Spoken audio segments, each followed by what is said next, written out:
What haunts you? Go ahead, think of an answer to the question. Maybe it's a memory, a person, maybe it's a sort of monster, something that keeps you up at night. Just the mere thought of it can bring a shiver down your spine. Maybe you seek to overcome this terror, to kill it. But anything that seeps this deep into your soul is not so easily slain. Before long, it becomes a permanent fixture of you. And if your guard goes down, it becomes something that controls every moment of your life. As for me, it's none other than... Ah! A little girl! Hi everyone watching this channel, BlackJupiter. This is Agent Random, the real one. I don't know why I specified it like that. There's not, I don't have like a doppelganger around. If you know me, you know that I have a love-hate, mostly hate, love to hate, but also low-key hate to love relationship with this girl, Coco Atarashi. And that's not an exaggeration. I've been called a Coco hater several times before, and that's by no means incorrect. But my feelings are much more complex than that. To be blunt, I think I'm just afraid of her. Like when I first started working on this video, the angle was supposed to be, oh, if I fully analyze Coco's character, that I might be able to kill her or die trying, but no. After doing the research, consider this video a warning. Coco is smarter than you. She's smarter than all of us. And when we get a new World Ends With You game after this video has garnered enough dramatic irony, you all better freaking watch out. Because Coco is not here to play around. Okay, let's make this a real video essay. Thesis statement. Coco Atarashi sucks! And also, she's the ultimate mastermind behind the World Ends With You franchise to a scale unyet seen in any of its games. Let's roll it back to Coco's very first appearance. Well, sort of her first appearance. So Coco first entered the realm of existence on October 23rd, 2012 with the announcement of the World Ends With You Live Remix, a mobile gacha spin-off exclusive to Japan that went out of service before anyone could even blink. But there, in one of the 3 screenshots that I could find from its announcement, hey, who's that? That's not a World Ends With You character that we've seen before. According to the ancient texts, and by ancient texts I mean KH Insider forums, she was known as Live-chan at the time, keeping her well in theme with the new mystery girl that we had just seen for the first time like a few months prior, Hype-chan, who appeared in a teaser at the end of the World Ends With You solo remix. The name Live-chan didn't live on for nearly as long though, because we learned her real name just a few weeks later. Coco Atarashi, a very literal translation of New Kid. World Ends With You characters do tend to have names that have very specific, borderline on the nose meanings when literally translated to Japanese, but to my knowledge, no one else quite hits the bluntness of literally being named New Kid. So much so that if I were a big-time skeptic, I'd say that it wasn't even her real name. Food for thought.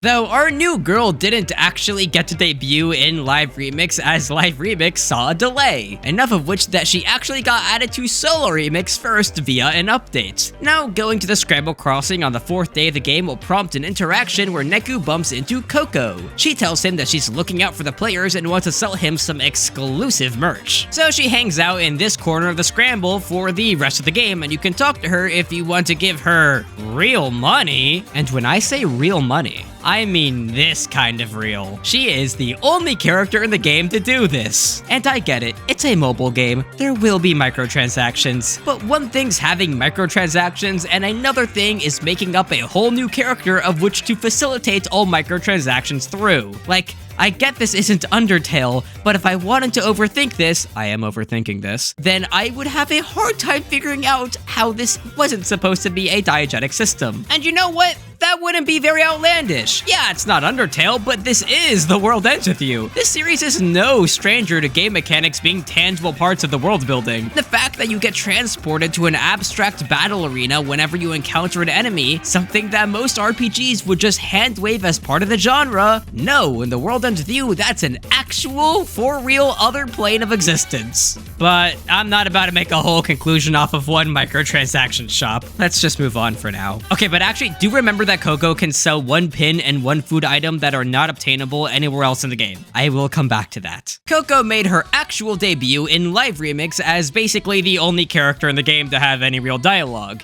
and she speaks directly to the player, and facilitates the game's gacha mechanics, which cost real money. Live Remix doesn't have a ton going on in it. It's not even canon, really. But if it did exist in canon, it would have to be in an alternate world of some kind. I don't recall a small army of Nekus being a thing in our main timeline. And this world also has some other notable differences, like having 2 extra brands complete with their own unique pins. This would be such a weird world to be in though, right? Like, there's duplicates of people. To my knowledge, there's no real progression of any kind. It's all kind of abstract. Like, this whole world isn't even real. Oh, crap. You know it's getting serious when Nintendo starts tweeting about Coco. Coco appeared in the World Ends With You Final Remix and is where most people got to really know her. She was even pushed as a big part of the marketing as if she was one of the main characters of the game. She's literally only in post-game content. In Final Remix, Coco exclusively appears in A New Day where she... oh boy, alright.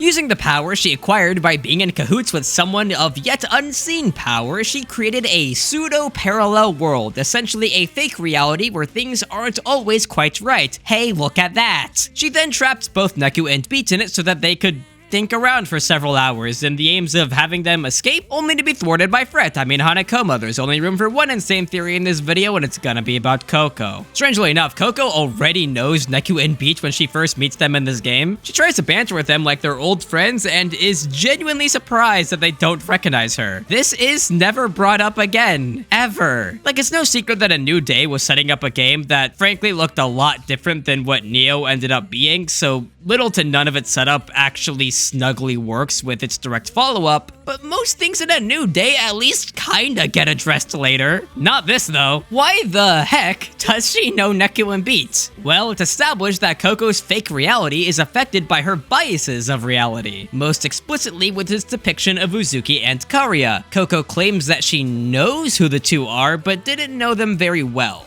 Like, they didn't hang out. As such, her versions of Pinky and Lollipop have their personalities swapped. Her versions of Shiki and Rhyme are closer, but the minutia isn't right. And when visiting shops in this day, their wares have been updated to include pins from brands that only exist in Live Remix's world. When Final Remix Neku equips these pins, they're unbranded because brands like Mithril Scale don't exist in this world. And yet this pin is still clearly a Mithril Scale pin because it has the Mithril Scale logo printed onto the art. Even the one food item and pin unique to Coco's shop and Solo Remix are only obtainable outside of New Game Plus and Coco's fake reality. So for Coco's reality to represent objects that existed in games that aren't canon to Final Remix, and for Coco to have memories of meeting characters that she totally didn't in this game, I am led only to believe that all of these Cocos are the same Coco. Like I've said, the World Ends With You series has alternate world lines built into it, which can easily explain any continuity error between games by saying, oh, it took place in another reality. Frustratingly, no two pieces of World Ends With You media share perfect continuity, except bizarrely Neo the World Ends With You and Reynatus. But Neo itself does not really fit in with any of its predecessors. Neo's like some weird Frankenstein sequel to both Final Remix and the anime, but doesn't really fit in continuity with either. Anyway, by this logic, you'd be saying that basically every piece of World Ends With You media is in a different universe. Which is fine headcanon if you'd like, but Coco's existence is the strongest evidence I've seen for that. Her Final Remix portrayal deliberately pulls in references from Solo Remix and Live Remix, but leaves out overt references of things like anything unique to the DS game, or the manga, or Kingdom Hearts Stream Drop Distance. You know, things Coco wasn't in. The meta-ness of this all is where I get most tinfoil hatty. But I do firmly believe that the intent of A New Day is to portray Coco as someone with the ability to have an otherworldly knowledge over the World Ends With You cast. Case in point,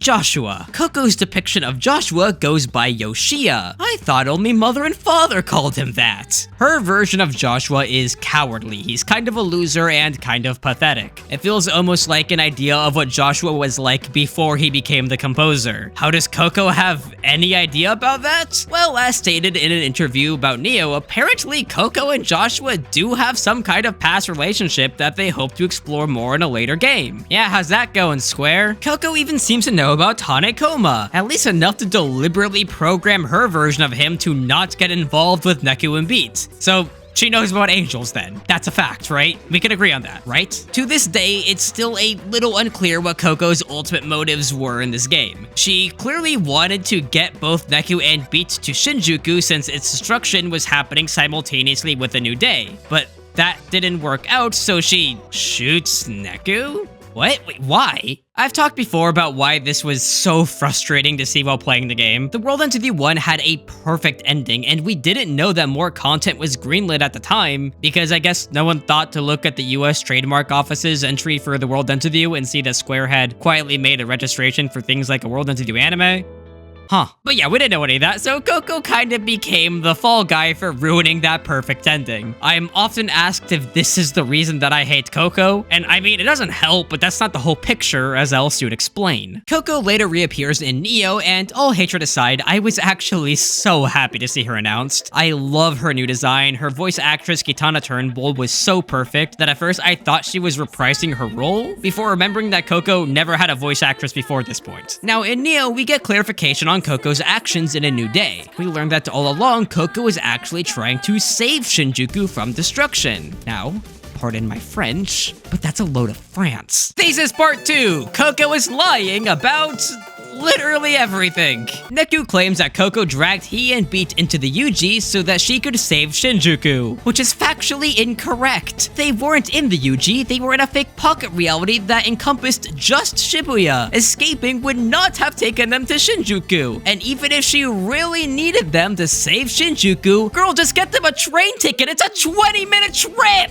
And when her plan goes wrong, what does she do? She shoots Neku. Not Beat 2, guess he wasn't that needed in the plan. But you know who she does need? Minamimoto for some reason. Why? As she states, Neku needs a Zeta strong partner, so she's resurrecting Sho to be that. She even drops a Zeta like she's a real-world World Interview fan, oh my gosh. Also, who is she talking to here? Because she's in like the Shibuya River and seemingly says this in response to what Joshua just said in the cutscene prior, which was over at Pork City. Does she just hear like real good? And wait, what do you mean Neku needs a Zeta strong partner? If the plan is to get him to Shinjuku, Shinjuku doesn't use partners. What are you talking about, Coco? If you cared about Shinjuku, I'm sure you would know this. Now, Neku does end up in Shinjuku because of interference from Joshua, but according to him in Neo, Neku should have ended up in Shibuya's UG after Coco shot him. So Coco is actually resurrecting Sho to be his partner in a Shibuya Reapers game. Hey Coco, how on Joshua's concrete jungle does that help Shinjuku out one bit? In fact, Shinjuku's already toast by this point.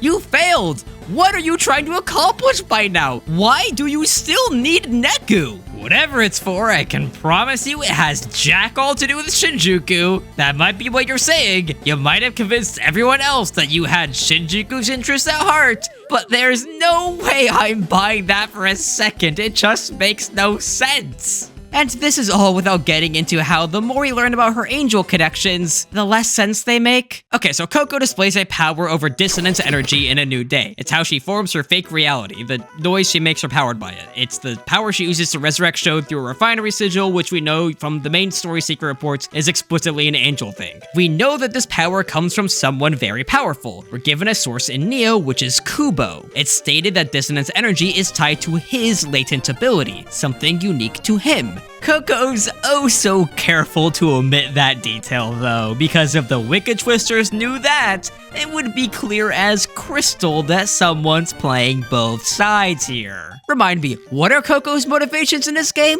Oh, she's a misunderstood good guy now. She just wants to help is what she tells us. This is one of the things that frustrates me most about Coco. She was built up as a fairly hateable character in the previous game. I was excited for her boss fight. That was going to be one of the most satisfying things in this game, I was so sure. Seeing Coco finally die was going to allow me to someday die at peace. But almost as if Coco knew that she was fandom enemy #1, she did the one single thing that would save her kawaii butt. She became besties with Neku, who fell for all of her lies, hook, line, and sinker. Now we can't fight her, frick that. And like, we know that Neku is getting bamboozled by her because she's clearly neglecting him information just for the lulz. Neku was trapped in the ruins of Shinjuku for 3 years. So how did he get that new outfit? Coco's pretty much the only one that would have gone shopping for him. And she specifically buys clothes from Shiki's new brand and just doesn't tell him where it's from.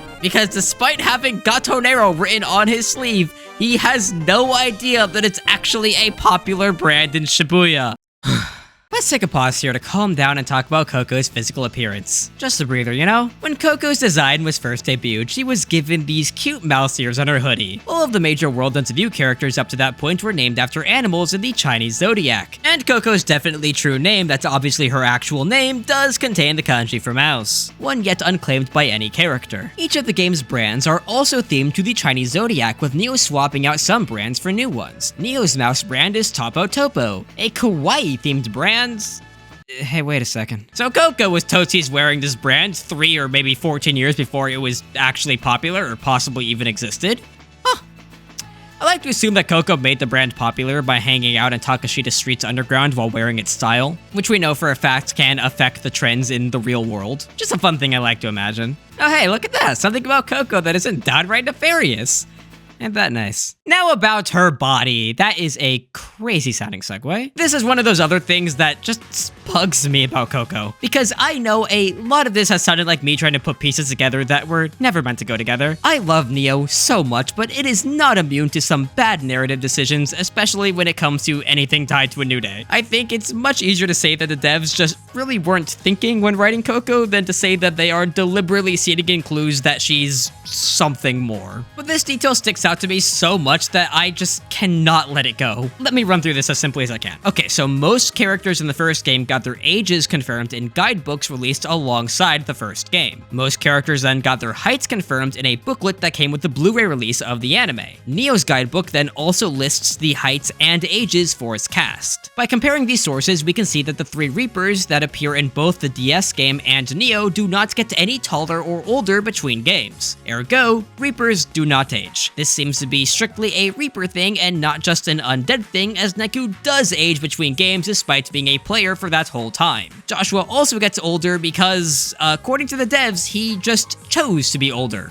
Okay, makes sense so far, right? Good. Coco wasn't in the original release of the first game and wasn't in the anime, so our only source of her age and height come from Neo. But by the associative property, we can determine that her height and age should be the same between both games, right? Right? Well, we can double check that since we know that Uzuki keeps her height the same between games and Coco and Uzuki share screen time in Final Remix, so we can just compare their heights in cutscenes. But that wouldn't be very accurate since we can see that Beat is depicted as shorter than Uzuki in cutscenes, despite the fact that he's canonically supposed to be taller than her. Well, at least in the anime he is. And this discrepancy extends to Coco too. If you were to extend the screen down to show their feet, you would see that Coco is actually hovering a good bit off of the floor as if she was standing on a box to fit in the camera frame. But whatever, putting Coco at her appropriate height next to Uzuki shows that she's like a foot shorter than she should be in the first game. Somehow, she gets taller between entries, which means that we can't just assume that her age stays the same between games either. But let's remember, when she first debuted with her totally for realsies name, she is literally called New Child, as in new kid. And I mean, she looks the part, but don't get it twisted, as of Neo, she's 19. If Coco was a normal Reaper, that would mean that she was always 19. That is not a 19-year-old. I do not care what you say. So if her body doesn't behave like a Reaper's body, I'm inclined to think that she isn't even a Reaper. Are those wings real? Have we seen her fly? Like, no, seriously. Anywhere from angels to Reaper officers have large enough wings that they keep them hidden usually. Coco has power far beyond a Reaper officer, yet has regular Harrier wings? What sense does that make? So basically, I don't think she's a Reaper. I think she's lying about that. Now you could say that if she's powerful enough to not have visible wings, then she also shouldn't age, but seeing as she's very likely had experience with Joshua from his pre-composer days, I'd say that this is less aging and more her editing the way her body looks as if she's trying out a new hair color, much like Joshua does in Neo. But random. You're making Coco out to be some villain when we know that she isn't motivated by malice. She's motivated by friendship. She went to all these extra lengths to help her dear friend Sugumi, who you've neglected to mention once so far. Look at all of this cute art of the two together. And I'll give it to you, that art is very cute. But have you not been paying attention? Coco lies. What actual proof is there that Coco and Sugumi are even friends? The only time that they share screen time is when Coco brings the Wicked Twisters to Sugumi's non-autonomous body so that they can try and fix her. Do they interact one time when Sugumi's soul has been restored? No. Does Sugumi ever mention Coco one time? No!